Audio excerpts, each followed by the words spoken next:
क्यों मार रहे हो मुझे? बच्चे देख रहे हैं। आखिर मेरी क्या गलती है जो रोज शाम को मुझ पर जानवरों की तरह टूट पड़ते हो? पत्नी हूँ तुम्हारी, ये बच्चे न होते तो कब का छोड़कर चली जाती तुझ जैसे घटिया इंसान को। खबरदार अगर अब मुझ पर हाथ उठाया तो। क्या कहा तूने? तू मुझे छोड़कर जाएगी?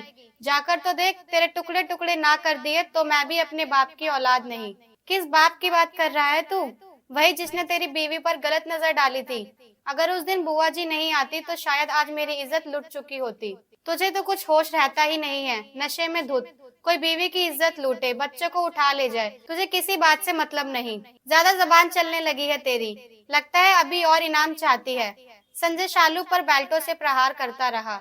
शालू की चीखें बाहर तक सुनाई देती थी, पर मजाल है उसे कोई बचाने वाला पैदा हुआ हो आज तक। सब जानते थे ये ड्रामा तो रोज का होता है इनके घर। एक बार आए थे बगल वाले घर के शर्मा जी शालू को बचाने। उन पर भी संजय ने डंडे से प्रहार कर दिया था। उस दिन के बाद से लोगों ने ध्यान देना ही बंद कर दिया। बेचारी शालू के पिताजी पटवारी थे। बड़े अरमानों से बिटिया को संजय के घर ब्याया था। संजय प्रॉपर्टी डीलर था। जमीन जायदाद सब कुछ सही था। शालू पढ़ी लिखी भला की खूबसूरत थी। अपने सपनों के राजकुमार के रूप में जब संजय को देखा तो अपनी किस्मत पर नाज करती थी। संजय भी शालू पर जान छिड़कता था, हर ख्वाहिश पूरी करता था शालू की। घर में ससुर, संजय और शालू तीन ही लोग थे। ससुर जी का स्वभाव शुरू से शालू को ही थोड़ा अजीब लगता था, पर संजय समझा देता था, तुम्हें भ्रम है, पापा ऐसे नहीं है। ईश्वर ने विवाह के 1 साल बाद ही उन्हें अनुज के रूप में एक प्यारा सा बेटा दे दिया। संजय पहले से भी ज्यादा ख्याल रखने लगा था शालू का। बेटा तो उसकी जान था। कहते हैं ना, सभी के दिन एक से नहीं रहते। संजय अच्छा पैसा कमाने लगा था। उसे शराब पीने, जुआ खेलने की आदत पड़ने लगी थी। यहाँ तक दूसरी औरतों के साथ भी रंगरलिया मनाने लगा था, जिस कारण धीरे धीरे घर की आर्थिक स्थिति बिगड़ती चली गई। बच्चे भी हाई फाई कॉन्वेंट स्कूल से गली के छोटे स्कूल में आ गए थे। संजय सब कुछ जुए में हारता चला जा रहा था। घर भी गिरवी हो गया था। आए दिन शालू को नशे में मारना, पीटना, गालियां देना उसकी रोज की दिनचर्या में शामिल हो गया। 1 साल बाद शालू के मना करने के बाद भी शुभी का आगमन हुआ बेटी के रूप में। अपने बच्चों को भी मारने से नहीं चूकता था संजय। नशे में धुत कहीं पड़ा रहता, रात में लेट आता। शालू रात भर इंतजार करती रहती। भारतीय पत्नी जो ठहरी। पति कितना भी अत्याचार कर ले, पत्नी धर्म तो पूरे दिल से निभाती है हमारी भारतीय महिलाएं। शालू के मन में भी कई बार आत्महत्या के ख्याल भी आए, तलाक देने का भी सोचती रहती, पर अपने बच्चों की तरफ देखती तो उन्हें सीने से लगा लेती और अपना फैसला बदल लेती। ससुर भी गलत निगाह रखता था शालू पर। एक दिन तो शालू को अकेला पाकर उसकी इज्जत लूटने उसके कमरे में आ धमका। शालू ने खुद को बचाने की बहुत कोशिश की, खूब चिल्लाई, पर कोई उसकी आवाज सुनने वाला नहीं था।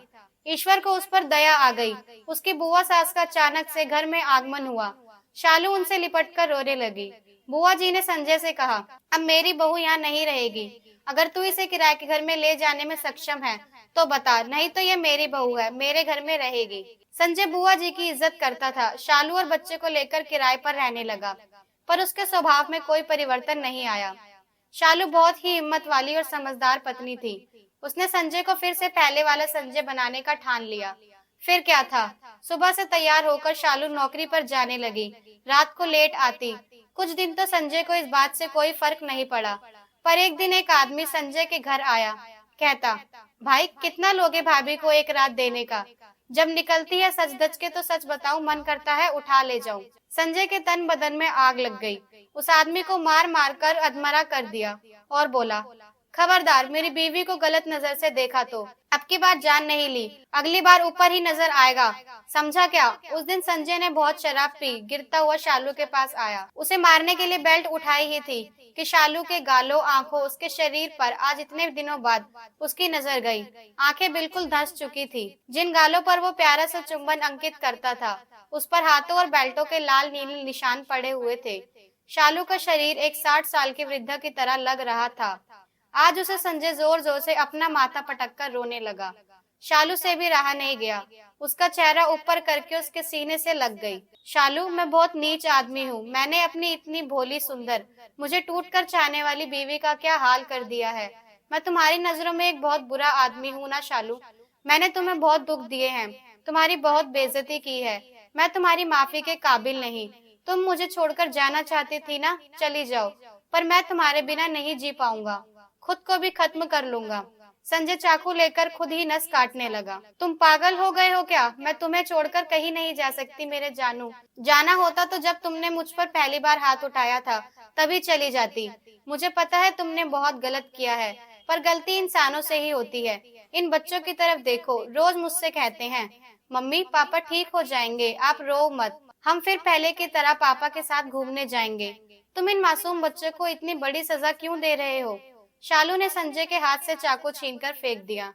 घंटों संजय शालू और बच्चों को पकड़कर रोता रहा, गलतियों की माफी मांगता रहा। आज संजय पूरी तरह से प्रायश्चित कर चुका था। अगले दिन से शालू और संजय दोनों ने एक साथ एक जगह काम करने का फैसला लिया। बच्चे अपने मम्मी पापा को एक साथ खुश देखकर खुशी से फूले नहीं समाते। धीरे धीरे उनके परिवार की आर्थिक स्थिति सुधरने लगी। संजय और शालू पहले की तरह एक दूसरे की इज्जत करने लगे। मजाल है ऐसा कोई दिन जाता हो अब जब संजय शालू को अकेला छोड़ता हो। दीवाना तो वो हमेशा से था शालू का, पर कुछ बुद्धि और वक्त ने हालात खराब कर दिए। पर शालू की समझदारी से एक टूटा हुआ रिश्ता फिर पल्लवित होने लगा। दोस्तों, ऐसे हालातों में कोई भी पत्नी तलाक दे देती, पर क्या ऐसे इंसान को मौका देना ठीक नहीं? आज के समय में ज्यादातर शादीशुदा रिश्ते के खत्म होने का एकमात्र कारण इंसान का आत्मसम्मान, उसका ईगो है। क्या रिश्ता खत्म करके इंसान खुश रहता है? एक बार जरूर पूछिएगा ऐसे इंसान से, देखिएगा कैसे अपने दिल में छुपे दर्द को सिसकती हुई आवाज में बयां करेगा।